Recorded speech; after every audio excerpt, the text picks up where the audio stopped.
I really thought the world was ending. And now looking back, I realize it was my world that was ending. Sometimes I feel like life really does set us up. It feels like everything that happens in our past like really happens for a reason. And you don't really recognize this until like later on in life. I didn't leave Vietnam so that my grandchildren could be working in the dirt. What would be a message that you'd want to share with them? You could rewrite your story at 80 point. You have the opportunity to change every single day. Dream, but also take action. It is good to have motivation. It's good to have grit, but sometimes that can paralyze you.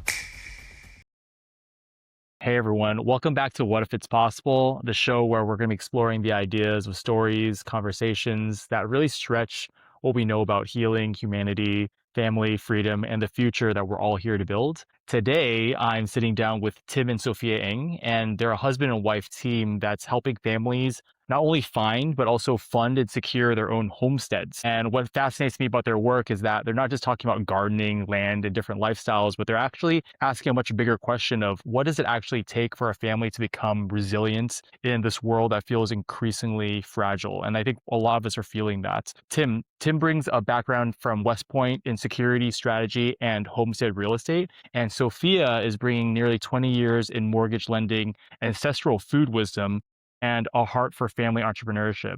So today we're going to be talking a lot about food freedom, land ownership, and homeschooling, family resilience, and the deeper question of what if freedom isn't something that we just believe in, but something that we can build with our hands, with our food, with our land, and the way that we raise future generations. So welcome to the show, Tim and Sophia. I'm so glad to have you both here. How did this all get started? Like, if you can kick us off, like this is it's a very unique way of living. And I'm excited to hear how it all started for you. Well, thank you, Jimmy. We're just so pleased to be here and to be speaking with your audience. And wow, our story, we've come a long way in our journey and in quite a relatively short amount of time. So both of us I would say like we're twins because we just talked about it. We're born on the same exact day and everything. And we're from the city. We're from California, we're from the Bay Area, and we were living just, normal Bay Area lives in terms of like you were working in tech and marketing. I was working for the government after my time in the military, and we started a backyard garden. But then 2020 happened. I'm kind of giving a quick version, but Sophie can fill in the details here. She's really good at that. And 2020 happened where we felt that our world turned upside down, and we felt an urge for our family to grow our own food. And we didn't have any experience with that except for maybe our grandparents had, shown us some things in the past, but we were we're obviously of the generation where we use Instacart, we use apps, we are conscious about our food choices. So we shop at Whole Foods and things like that. But it got to the point where it's like, you know what, we realized our food system is very fragile and we wanted to grow our own food. And that took us down a rabbit hole, lots of questions being asked. We relocated and purchased 6 acres in Northern California because we didn't want to get too far from our friends, family, and church friends. And we've created a very strong real estate business too, together, helping veterans in the Bay Area in using their VA loans.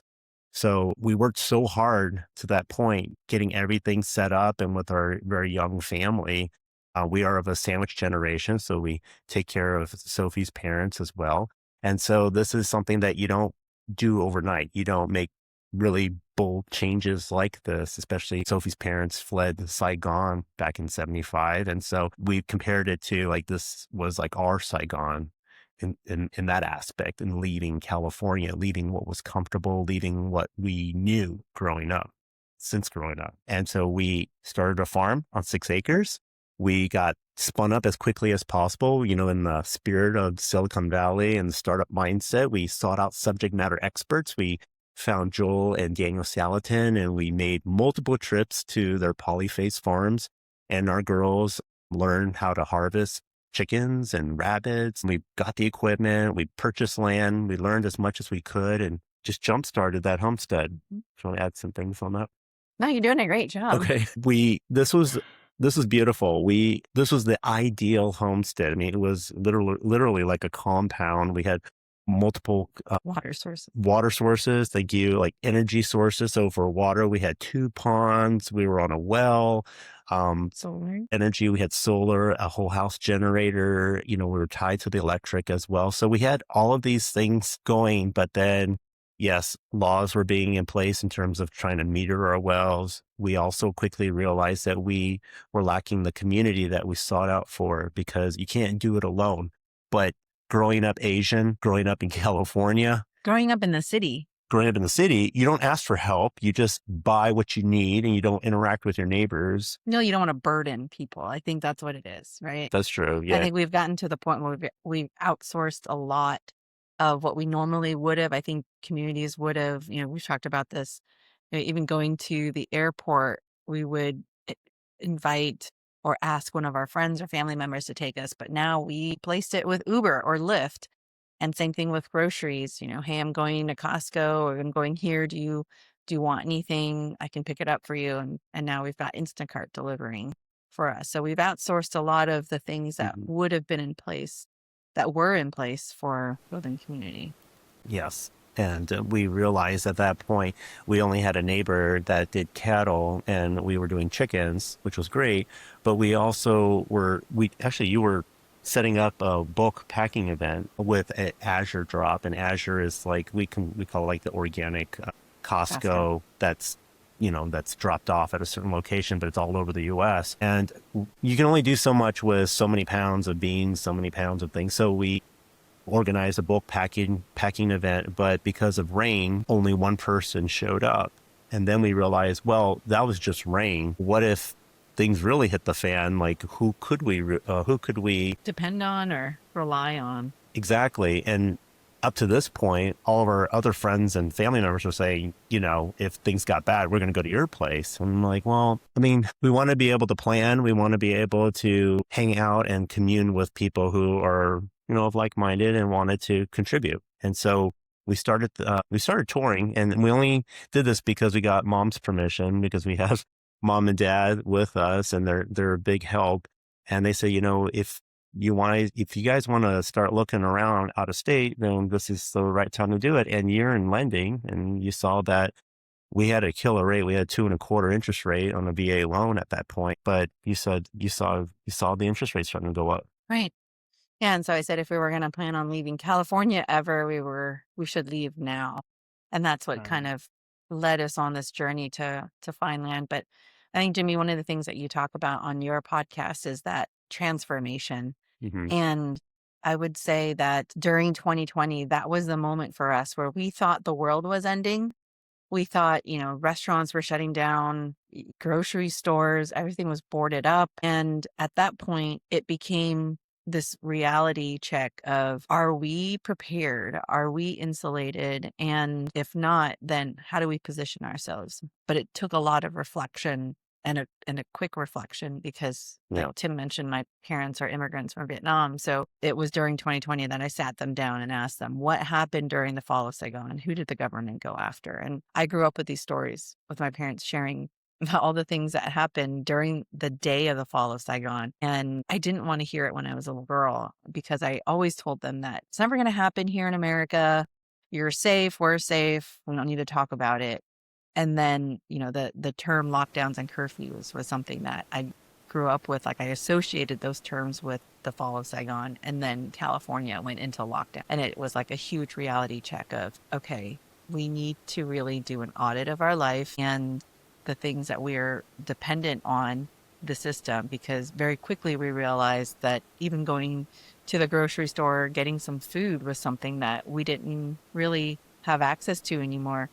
But we started farming in 2017 in our backyard garden. So it's almost been like a 10-year journey for us. But it's been a slow, fun progression. At least we try to make it fun. We have young children, so we never want to burn them out. And then, of course, in real estate now, we help so many homesteaders sell their homestead. We also help homesteaders buy their homestead. And so when we work with the sellers, we ask them, why are you selling? Right? Like, you've spent years and so much money and resources in building this homestead. Why are you selling? And a lot of it is because the children burnt out. They wanted nothing to do with it. And so in knowing that insider secret, we really do strive. Like there are hard days on the homestead. We work full time. Both Tim and I work full time. And then, we homeschool our children, excuse me. And so it's a lot of things going on that we want to make sure, first and foremost, like our family is protected. We protect our family time first. And Well, yeah, and we understand the struggle because we've lived through it in such a like as a husband and father, I was comfortable where we were at. I mean, okay, we're not comfortable in terms of we grew up in the Bay Area, we went off to college, we came back and the Bay Area was totally different. Everyone was doing startup and tech, but finally got to a point where we grew our real estate business and here we are. Things have changed in the world that we have no control over in the economy. And so we wanted to make changes. And at that point, my identity was in the military. So just transitioning out and finally working. And then now I just wanted to make sure my wife and my children were okay.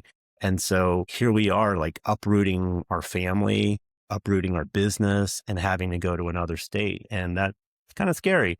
But I didn't have time to be scared, just kind of just keep moving forward. And so we went on this progression in terms of like this journey, this exploration of the different states, jumped in our RV, spent a week in Texas, spent a week in Oklahoma.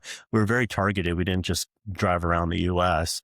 We were very targeted in terms of like what communities we wanted to check out and interview people where we were at. And it wasn't until we landed in East Tennessee and we interviewed people. We had set up this thing with a local community leader, and he called in all these people who were transplants from the area who just relocated to this portion of East Tennessee within the past couple of years.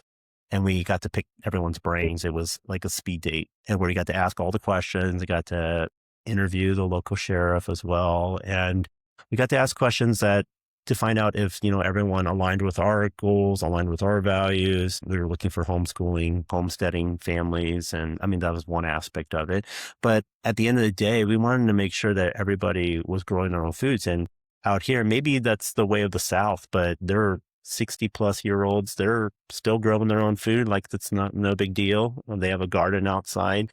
And that's something that's really good. And through the course of this journey, and we've been in East Tennessee for the past going on 5 years now, we learned so much just by asking questions and by saying yes to the right opportunities. And through asking about homeschooling, we got put in touch with our mentors, Maggie and John.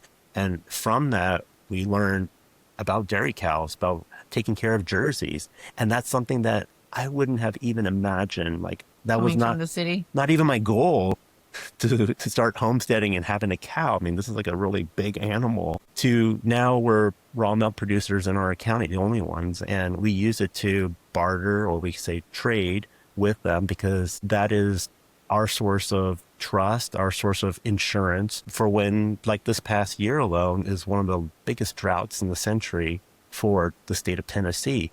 But we don't have to worry about hay because we trade butter for hay. That's one example. I mean, we can also get eggs. We also get honey. Mm-hmm. So what we've learned is that we don't have to do everything. We don't have to buy everything. We don't have to grow everything. We have to raise everything, because the power is in the community and contributing to community and being a producer, not just a consumer, and learning more to give than to just take. And that's something that we've been able to bestow and to like teach with our children who we homeschool. First off, I just wanted to say thank you both for the courage, the bravery. Like this whole story is a story of resilience, of taking action, of doing something that you really believe in for people that you really love. And I see so much love in what you're doing. It takes a lot of love to commit all this energy, time, effort to build what you're doing. So it's really incredible. And Sophia, I can relate completely to your story. My parents also fled Vietnam in 75 during the fall of Saigon. And for anyone listening or watching and you're not aware, Vietnam as a country fell to communism after the war. And essentially the whole system collapsed overnight, and people did not have money. There was no government. There was nothing anymore. So you can imagine, coming from that background, and me included, there's probably a little bit of trauma, a little bit of fear kind of sitting there of like, oh, like, can I trust the government that's here to always be here? And what if we cannot? And with some things that have been happening in the United States currently, some of those fears feel like it's it's like not too far fetched at this point anymore, which is like shocking to hear and to think about. So I just wanted to add that context for folks that like hear this and they don't really know what's going on. But I completely understand where you're coming from. And from my background as well, like I've been exploring a lot into eco villages and different ways of living that gets us a little bit separated from reliance. And I think that's what we're all looking for at the end of the day, is to have this sense of autonomy, agency, freedom, like a deeper sense of security for ourselves, right? And so I completely understand where you're coming from. So your journey, I understand like how it led to where you are now. A question that I have is, does someone need to be rich to afford a homestead, or how does this get started? Because I think a lot of people have this aspiration, but it feels like there is this fear or this barrier around finances tied to that. So I see you smiling, so I feel like you have a good answer for me, but I feel like that's a question that everyone's probably like wondering about, and I would love to ask you how you approached it. I'll let Tim answer, but I will just caveat here that I'm a marketer. That is my bread and butter. And there are days where we get a flood of people who are inquiring from Virginia, and they are wanting to flee Virginia, or they're wanting to flee Washington. And it comes in these waves of people who are like, we got to get out of here. And that's how we kind of, Tim and I, keep up to date with what's going on around the country, because we can see patterns of people wanting to leave. And so like as a marketer, I'm always like, okay, how do we market upstream? How do we improve, the demographic? How do we get more refined rather?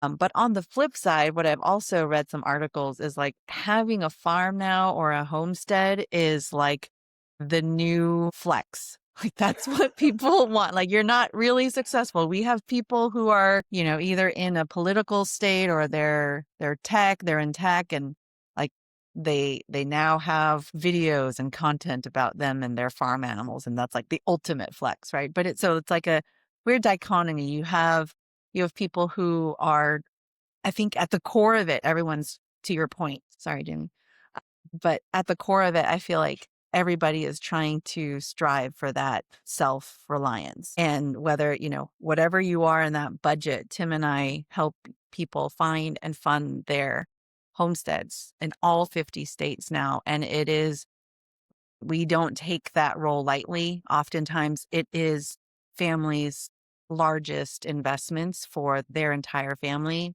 We work with a lot of retirees. I mean, they're coming, like we have waves of retirees. We also had a wave of people in their 20s and in their 30s. But the retirees, they've saved up all of their assets up until this point. And we just hosted our monthly webinar last night, and several of the questions came in was, we're in our 60s, is it too late?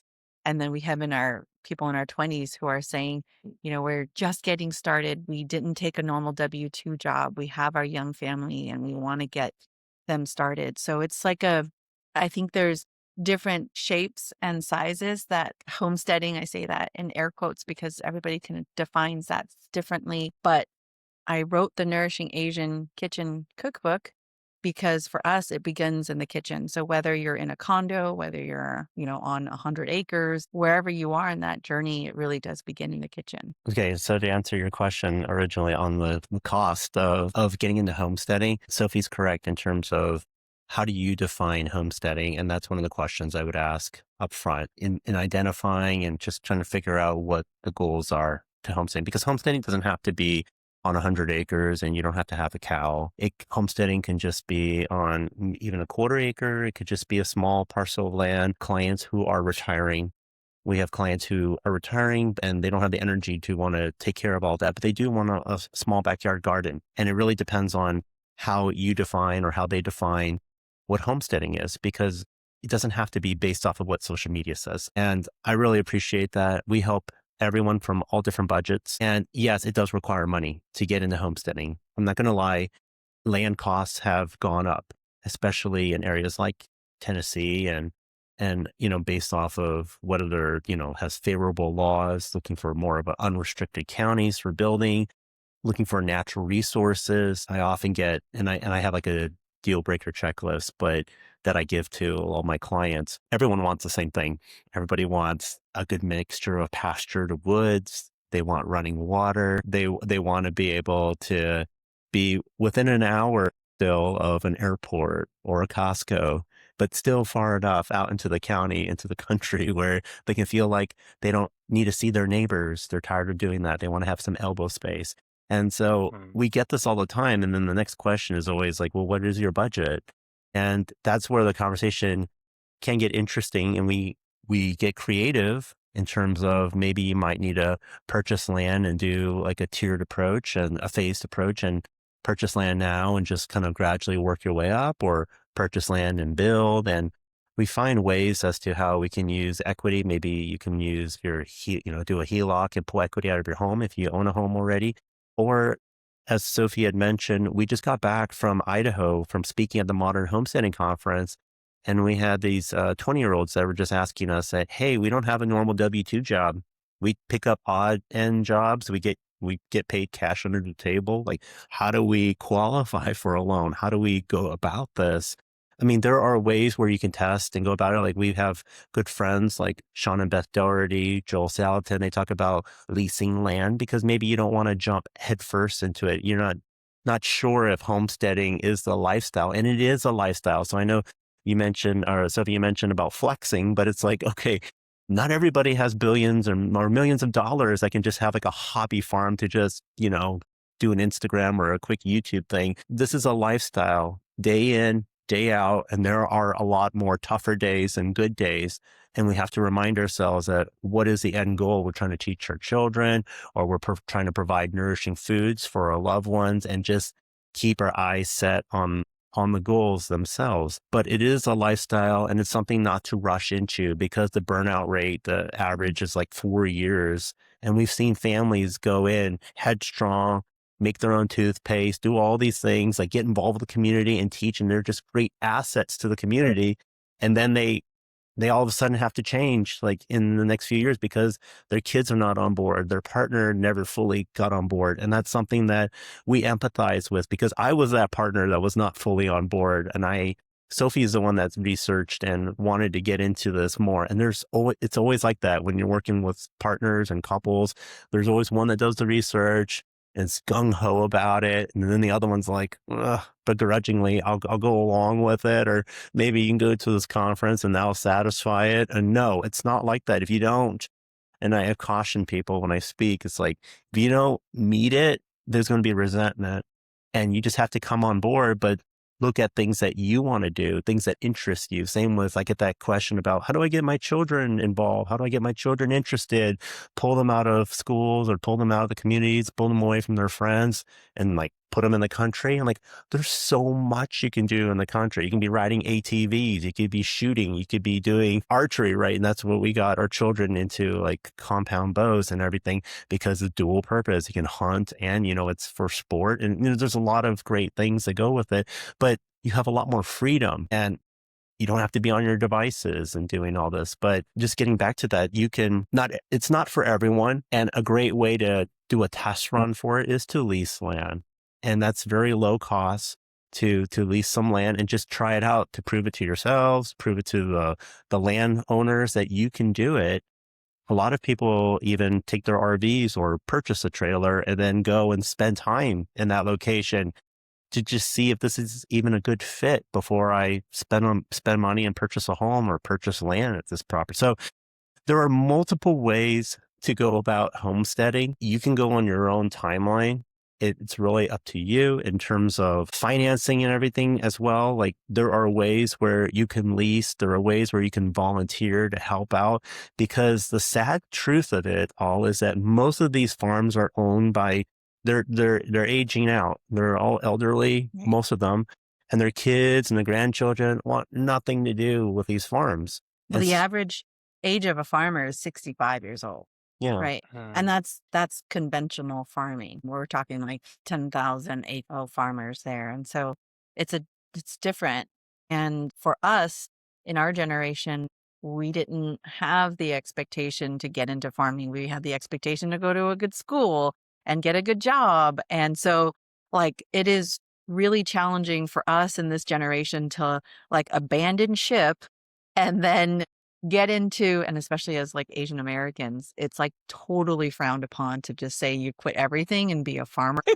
Yeah. And I know we, it's like the ultimate fail, right? But like it's not. And that's something that I had to talk to my parents about, saying like this is actually how we're going to be training up the children for the future. Because at the end of the day, I think we were all farmers. Like our ancestors were, they all had to be farmers. You didn't have a grocery store that shipped your lettuce from across the country in a plastic bag. You figured out how to grow it. You grew what was local, you grew what your family ate, and that's how you survived. yeah. And that's kind of the impetus of our second book that we're coming out with, which is The Nourishing Asian Homestead, where we really, I mean, really documented the last 10 years of this journey of how did our ancestors, how did my grandpa, how did my mom grow their food?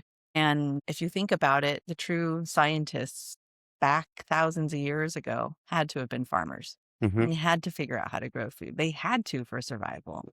Yep. So, yeah, we just need to get back to that. It is a lot of sacrifice. I mean, there have been the last 5 years have been really rough on the children, which is why we started our our Call to Farms podcast, because we wanted to document our conversations with people that we considered mentors to help us guide us in the decision making, from regenerative farming to sheep care to cattle care, gardening, all of that, all of the soil conversations, so that when our children got to their teenage years, they can go back to all of those conversations and truly see the questions that we ask and how we ended up, so that they wouldn't resent us. Like mommy went crazy. She left the city. We left the city and started farming.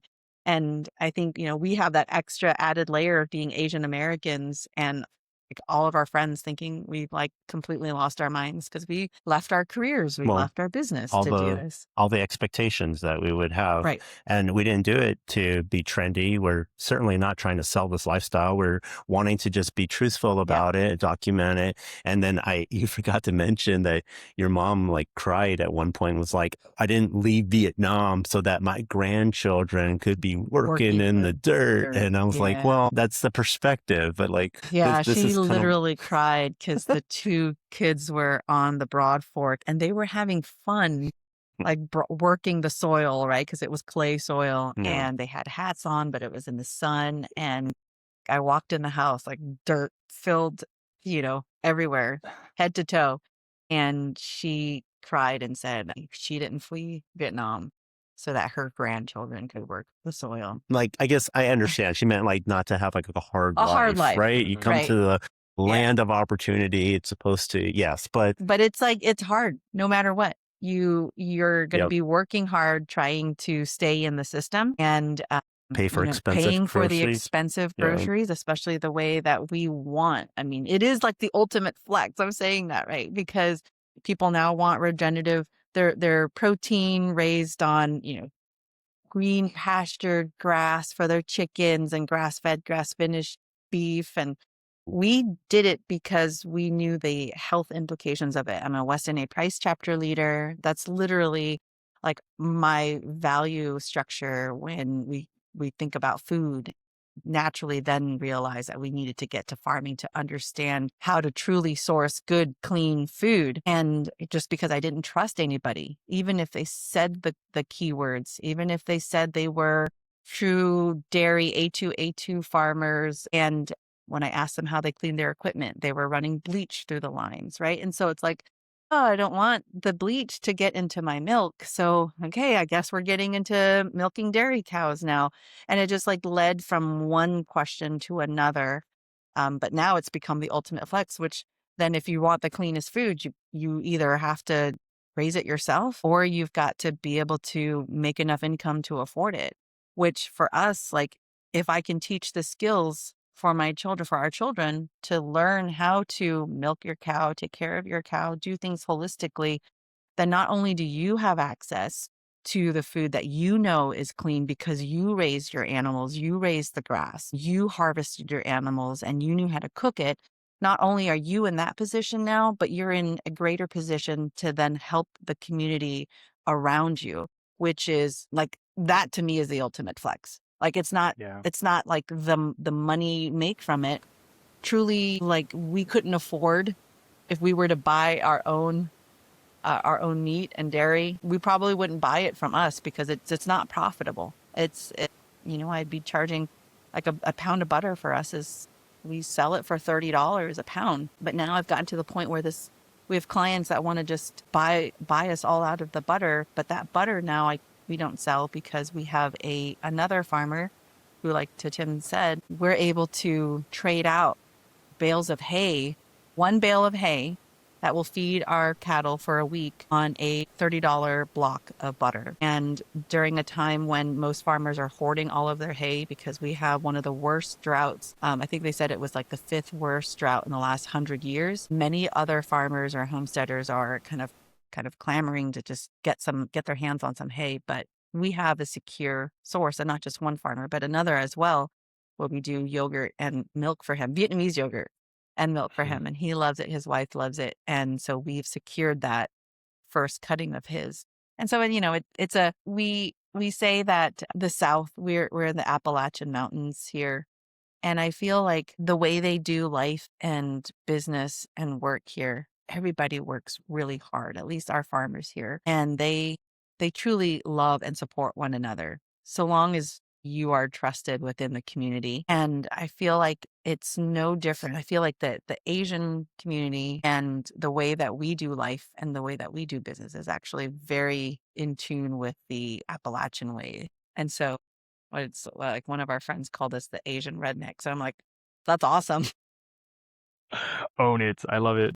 Yeah. It's funny because I understand where you're coming from when you say that your like mom was like, hey, like I didn't do all this so you could go back and live this other life that I left. But I feel like sometimes a past generation, when we don't choose something ourselves, it feels hard. You know what I'm saying? When we don't feel like we have our agency, and when you are choosing this life like really consciously and it feels right for you, no matter what the work is, it doesn't feel hard. And that's just my opinion. It reminds me of this movie.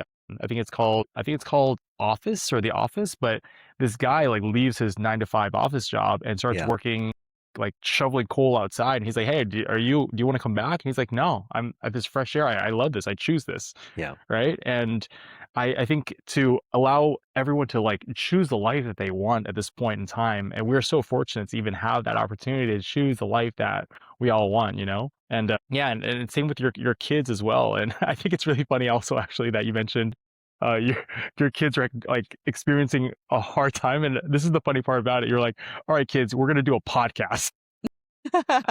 And they're like, wait, what? No, that's not what we want, nuts. But I think it's very thoughtful. What you're doing is kind of living them like a playbook almost of a documentation, almost like it's like a video diary is like how I Yeah. see it, of the choices that you made at this age. And one day they're going to Mhm. be your age. And there's this wisdom that past generations didn't have the opportunity to record themselves the way that we do now. Like maybe they wrote it down in a book, maybe, but if Yeah. you're like my family, we had to burn all of our diaries. Like my grandparents burned all of their diaries when they escaped the war and lost all of the documentation of like life before the war, Hmm. essentially. And a lot of people experience stuff like that. So may all of your videos live on for your children, and yeah, that you're able to share that wisdom Yeah. to future generations. Thank you, Jimmy. Actually, we did a 3-part series with my mom to document her story, and we had the children on there and us on there, and I was speaking to her in Vietnamese, and I just wanted to document it. Like none of this process for us has been about the way that I do marketing for companies is completely different the way that we have done marketing for our own.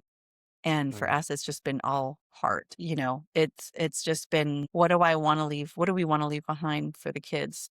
And to your point, it is really like I don't have a lot of the tangible memories, like the things that the photos. And actually, it's funny you say that because when we left and fled California, my parents said that first thing that the communists went after was the military. Tim's in the military, so I went through this crazy phase. I really thought the world was ending. And now looking back, I realize it was my world that was ending. But the day that we left the Bay Area, I told him, like, you need to get rid of your West Point diploma. You need to get rid of your uniforms. And like, Now looking back, I'm like, I will buy you all that stuff again.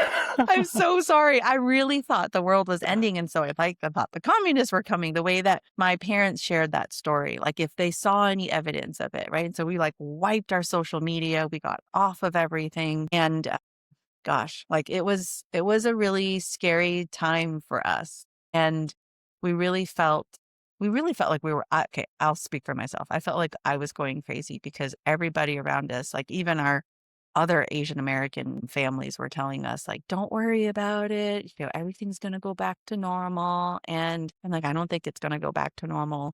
I think the food costs are going to rise and being in lending and being in the tech world, like I know how manipulated things are. I just have to live in this world, right? But I'm completely wide awake and I've been wide awake and aware. So when 2020 Mm. happened, it was like, all right, we know what we need to do. We were just really hoping that we could live in this fantasy world for a little bit longer. And Mm. we are very intentional, as you mentioned, Jimmy, and thoughtful about what we want to leave for our children. And we find that most of our clients are the same way. They want to leave a lasting legacy. And that's something that I smile at because growing up and living in the Bay Area, we thought leaving a lasting legacy was Mm. to, stockpile our kids' 529 accounts and, do these things that are like considered responsible, what we need to do. And then through our journey, we've realized, no, it's learning the skills. Mhm. Like this is how we're going to be able to prepare our children. Everything that we were taught about going to college and everything and going to some of the best colleges, you're like, okay, but are we doing what we studied? And what are we doing now today? And how can we make our children more resilient for the ever changing world, especially the world that's now with AI? And how can they still be relevant? How can they still produce? How can they still like not no longer operate out of fear, but be able to, yeah, make money, but also to make an impact in their community, make an impact in the world. And so this leaving this lasting legacy, that's why many of my clients now, they want to build their own family compound or a nicer version be a generational farm Mm. because maybe their children are not there yet, or maybe their children are there and can't afford land and can't afford homes. But regardless, you have the generation now that's retiring and they're thinking and they're looking back and saying, now we have time to do what we want to do because our children are going to college now or out of the house, but we also want to keep them in mind and for their families and have enough land to incorporate their families. So I would say a majority of my clients are like that. They want this. They're not asking me to look for 2 or 300. I do have clients that are looking for like 2 or 300 acres to relocate an existing farm, but a great majority of my clients now are thinking about their families, their lineage, and providing them with a safe haven as to where they can go and feel safe, can grow their own food and do whatever they want without being told what they can or cannot do. And that's beautiful. Like I find, a lot of fulfillment in being able to help these families no matter where they want to farm. Yeah, I feel like you're saying you're such an amazing example for your children, future generations, just even other people like looking in on you of free thinking essentially and doing something just because other people aren't doing it, you're still exploring it for yourself. And I think that these are the lessons that we want to teach future generations. It's not just simply to go leave the system and build a farm. It's much greater than that, in my opinion. It's about like how to think creatively. How do we survive by resilience, like you said? Because it is really, it's not survival of the fittest, it's survival of the most resilient at the end of the day, the ones that can figure things out and become dynamic. And I feel, and maybe this is like a mistaken feeling, but I feel like majority of people do not have that sense of original thinking anymore. And they really go along with what they're being told. And they've been taught that for generations and years and schooling systems that have reinforced that over and over again. And how do we sort of dehypnotize the youth and like current generations and future generations to understand, hey, there's actually a different way of thinking that you can think originally critically and come up with your own conclusion of what is best for you and what makes the most sense. Um, I'll say this one. I mean, it's really hard for me to say, or really hard for me to admit it, but I went to, people would say, the best leadership school in the world, West Point, but it's also really good at teaching me to comply. And so this is why I think this is the main reason why I was the one that was digging my heels in, and you were the one that was doing all the research and critical thinking and everything. And plus, come from an Asian background, I'm the eldest Chinese son too. It's like So you do what you're it's told. the worst Hmm. combination. It's with everything, with the military, Yeah. with everything. And you're like, you have certain expectations of, I had certain expectations of like what I thought. And I'm also people pleasing of like what people think of me and how I Mm. need to act. And you are the one that's more free thinking, critical thinking, like asking why? And I'm like, because they said so, because we need to do it. And yes, I mean, coming from an Asian background, you tell an Asian person to wear a mask, so wear 3 masks. It's like there's just all about compliance. And so we had to break out of that mold. And so you've worked really hard with me. Your background in psychology also helped out tremendously. I know I'm not easy. But yeah, to get to this point, it's been years in the making to where, yes, with our children, we're like, okay, go ahead. And as you mentioned, Jimmy, like to think more critically, to challenge things, because we were doing life with friends in the Bay Area, which were, considered like, for most people, it'd be like, oh yeah, these are, educated and they're going places. But we also found that they're not thinking critically and they're just good at, one thing. And that's something that we had to break out of the mold of everything. Like even the expectations of, you study hard, go to a good school and then get a good job and things like that. Like we found through our journey, and I'll mention this really quickly, that when we were exploring these other states in Texas and Oklahoma, we saw that, people were suffering in jobs except for those who were in trades. And we were looking at properties and we're like, this is a beautiful property. Well, it's owned by a plumber and the plumber, has a business and, has all these trucks. And I'm like, I feel so bad growing up and like our family or whatever, how I was raised was like, we looked down upon like the trades, the blue collar workers Just when it was like, encouraged to be a doctor, lawyer, engineer, or marry one. right, That's all. favorite. Like those are your options. And your parents gave you heck for marrying a soldier. Look, And I'm like, Look, I've always been a black sheep. yeah, So like you were just one of my early examples. Like not only did I not become a doctor, lawyer, engineer, I didn't marry one. And then I married a soldier too, who was going to go and get deployed to Iraq for 18 months. Like, I mean, that was their introduction to our relationship. And like, yeah. I think that to your point, like Asian Americans, and I know I've said it again, but like I'm really starting to realize this now that we're in our 40s, but we're really compliant. We don't like to shake the boat. And if we almost comply out of respect for you, respect for authority. And in my years in corporate America, that has never served me well, especially being in boardroom meetings. I grew up at home having to raise my hand at the dinner table to say something when the adults were at the table.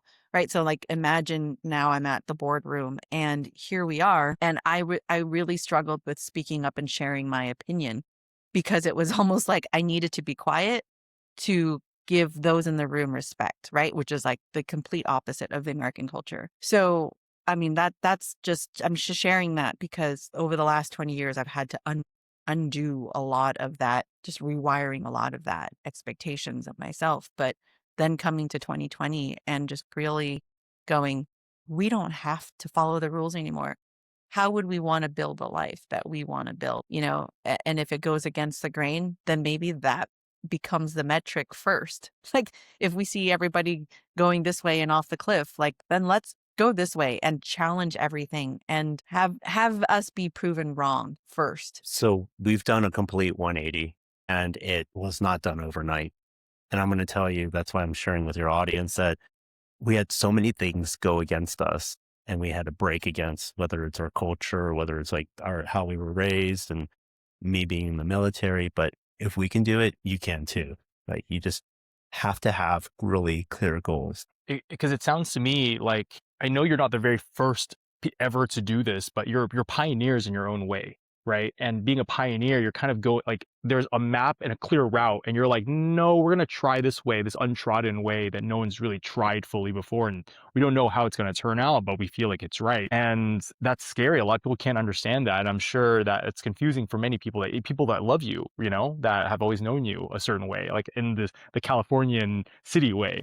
Mhm. And to rewrite your identity and your script of life, it's really challenging for others who know you a certain way, but it's also, I think, a necessity for expansion. Like that's how things grow, is not by staying within the same map, it's by exploring outward and seeing what's really there. And I think that's all of our opportunities and such a huge responsibility that we have, that we even have that opportunity to think that way. Like we're no longer just survival animals and people anymore. We're now at this point where we're like, I have the spaciousness to think cognitively and make decisions about what I want for my life. And it sounds like food freedom is a really big driver for why you're doing this. And it sounds like you've asked a lot of pressing questions against the mold. And I'm really curious what you found that led you to this decision to go a completely separate route and start a homestead and start farming and doing like creating your own foods. And to me, it seems like we are supposed to have a system where we can trust the food that's coming to our tables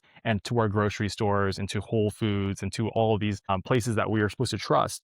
And my assumption is when people completely go away from that, they've discovered something completely different about what the food really has in it or how it affects us, I that many people haven't inquired into yet I because of know their you have busyness or their life.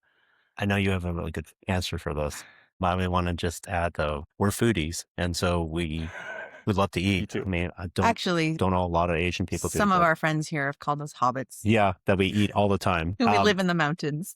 And I want to add that in the past we weren't always like this. And I want Sophie to answer the question.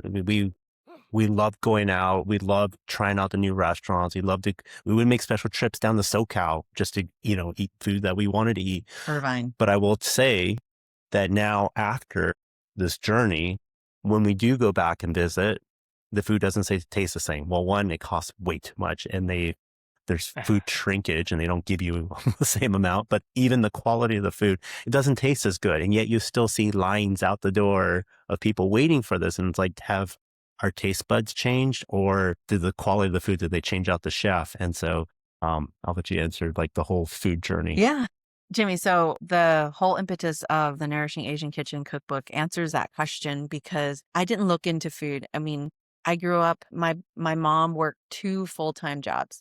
So the only time that I had time with her was when she was in the kitchen cooking, or after work, I would jump in the car with her and we would go to the grocery store and go grocery shopping. So like I learned hands-on with mom when it came to food and grocery shopping and sourcing food.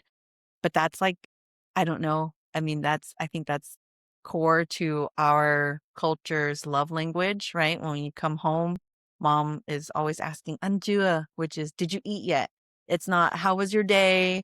Or, what did you do today? It's like, did you eat yet? And if not, then I have this spread of food for you, waiting for you, because that's her love language. And I think that that's the general greeting for a lot of us Vietnamese and Vietnamese Americans.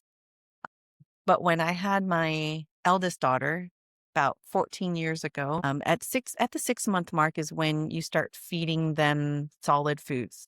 So beyond just like breast milk. And so at that point, I started looking into these books that my coworkers had gifted me. And it was like a William Sonoma book. So nothing around like healthy eating.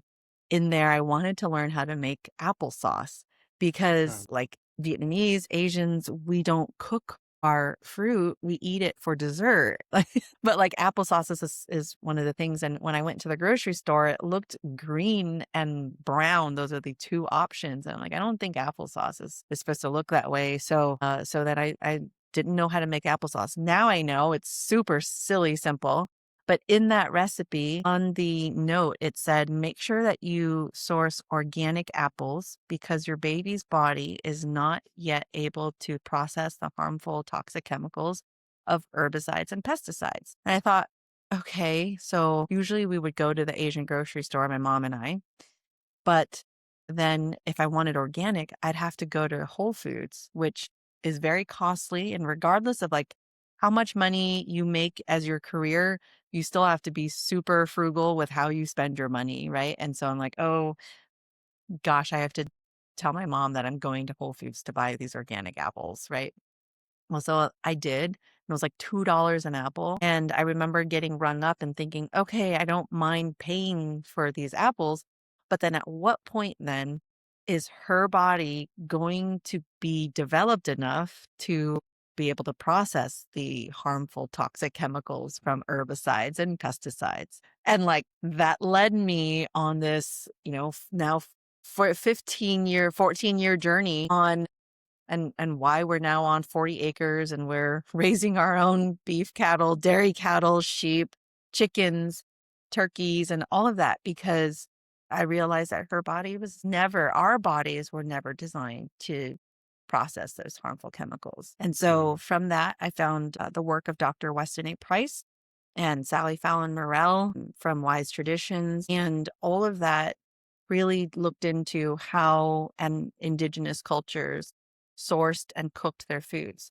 Well, Dr. Weston A. Price went to a lot of the more European countries around the world, but he did not go to Asia. And his excuse then was that countries like Japan and China were not indigenous enough because they were already importing goods from Britain.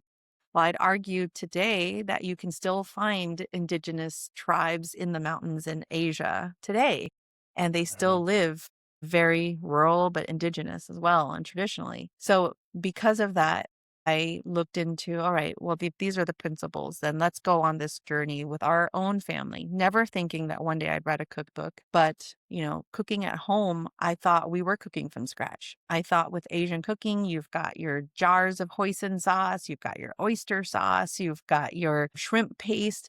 And that was cooking from scratch. But then as I discovered the herbicides, the pesticides, the artificial preservatives, every jar that I turned around, I threw away because there were all of these preservatives and MSG in them. So then it just became this journey of like, we're just going to have to learn how to cook from scratch, like literally from scratch. And from there, Mom and I rewrote a lot of everything we ate and made it still nourishing, made it still delicious, and made it quick and easy because I still work full time. I worked full time then, I still work full time. And it's something that is like a part of me. I don't want to give that up because it's something that I want to also inspire the girls. Like, you have to contribute. And so that's the impetus of the Nourishing Asian Kitchen Cookbook. I didn't think it was going to be published one day. I thought that we were just going to give it as a Christmas gift to the kids from, getting it printed at FedEx.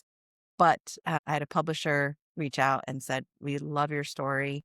Even though I had wiped out our social media, they said, "We love your story. We think it will relate to a lot of people." And thankfully, it won an award that year.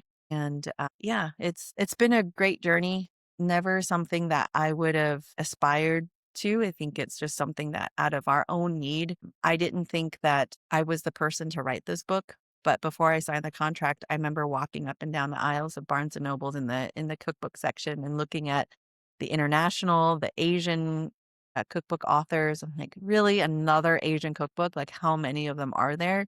But I flipped through every single one of them at our local Barnes and Noble, and I wouldn't buy any of them. Like, I asked myself, which one would you buy? And he said, none of them. I said, well, if you had if this cookbook existed, would you buy it? And I said, absolutely yes. And so it was the missing book that I wish someone else had wrote, but I guess God has it unknowingly positioned us in a way to be able to write this book. And hopefully the second book will do well too. And our goal is to share our story and to inspire others that you can make the next steps. It doesn't have to be a full-blown 40-acre farm if you don't want it to be, but if you can just have the courage to just take the next steps, and that's exactly what we do in our line of work. Thank you so much for sharing that. It's a really beautiful story indeed. Like, I completely agree with your publisher. I think him and I will probably be friends, or her. It's really amazing. And sometimes I feel like life really does set us up. Like, it feels like everything that happens in our past, like, really happens for a reason. And you don't really recognize this until like later on in life. And I'm 37 right now, and I did not believe this. But in looking back at my life, I really feel this in like a really deep, like physical way, like that everything has happened for a reason. And it's a really beautiful feeling to have. And I'm really excited that it's led you here. And I feel like everything that where you're at now, making that assumption, everything that happens next is also going to contribute, like, from everything that you've done now, and it's leading somewhere. there. And I'm so excited that you're sharing and helping others like on this journey. And I completely agree with you as well, Tim, that like where we are now, it doesn't matter. It's just taking the intention to start something. And whether you have, let's say, the funds to buy your own homestead, 5 people can come together and buy a homestead together. It maybe have some fun living with some neighbors, on a piece of land where you're all farming together and things like that. Like I feel like there's so many different options that become available as soon as you just start saying yes to yourself and this possibility for your life. I feel like this is maybe a good way to like segue and end the episode. If more people want to learn about your cookbook, Sophia, learn about the homestead like business, Tim, like where can they go to learn more about you and find more information about all of this? Because it's really wonderful stuff. Well, we document it on sprinklewithsoil.com. That's where you can get more information about the cookbook. And for more information on homesteading and real estate, go to thehomesteadingagent.com. And we also have our podcast as well. And our Instagram is at homesteadingagent and at sprinklewithsoil. Yeah, and our podcast is on the calltofarms.com. Oh, thank you so much for that. If I could leave you with just one last question, like one final message that you would want to share with future generations or your children if they watch this episode sometime in the future, like what would be a message that you'd want to share with them right now? That is a really good question. And we didn't even get prepped for that one. I'll let you go first. Oh, great. I think, my role has always been in growth marketing, and my role at home has always been to have and to catch the thoughts, the mindset of whenever there's any bits of scarcity mindset. Having a growth mindset is something that I've always wanted to instill in our children and try to catch us as well whenever we're having a moment and like, oh, what if this, what if that? I would challenge them, I challenge everybody to think about what life could be, what you want your life could be, and that you could rewrite your story at any point, right? We were in our late 30s, we're now in our early 40s, and in 5 years, we'll be closer to 50. And I feel like 50 is going to come a lot sooner than our 40s did. And so because of that, we are asking the questions of like, what do we want the next 5 years to look like? And you have the opportunity to change every single day and to always remember to have that growth mindset. Like, don't hold yourself back. Like, be aware of what your limiting beliefs are and just dream, but also take action and do it, even if it's a little bit every day. I love that. And what I would add is better done than perfect. And that's something that being Asian American and having a lot of expectations of trying to strive for perfection, it is good to strive for perfection. It is good to have motivation. It's good to have grit, but sometimes that can paralyze you. And what I found working with just hundreds and hundreds of clients and even in my own daily life is that if I can just take a step or two and just do it, it may not be pretty at first. Like we're doing some gardening right now. It may not look pretty right now, but I'm going to continue working at it. And the more I work at it, as long as I get out there, it's like going to the gym. Half the battle is actually just going to the gym. It's not necessarily how fast you can run on the machine or anything like that. It's just showing up. So show up, and better done is way better than being perfect. Thank you so much. I'm excited for your children, future generations, whoever, whenever they find this episode for this message, because it is some really, really pure wisdom that you just dropped, and it's from the heart. And I really appreciate you both for showing up as you are and just the people that you are. Wow. It's really amazing to see. So I'm really honored to have you on this episode and on this show and to be able to meet you like this. Thank you so much for your time and energy. Thank you so much, Jimmy, for having us on your show. It's an honor to be here and speak with you. Yeah, we're so honored to be here and to speak with your audience. And we hope that it can inspire your audience as well. Yeah, absolutely. For anyone else who's watching, listening, if you found this episode extremely interesting or you feel like someone else could really find value in what was talked about today, please feel free to share, repost, and just send it to someone that you love, because that really helps spread the message of what we're working on here and to spread information and the idea to think differently, and that's acceptable and it's okay, and that's how we grow as a civilization. So yeah, thank you again for your time. Thank you everyone for watching and listening, and talk to you again soon.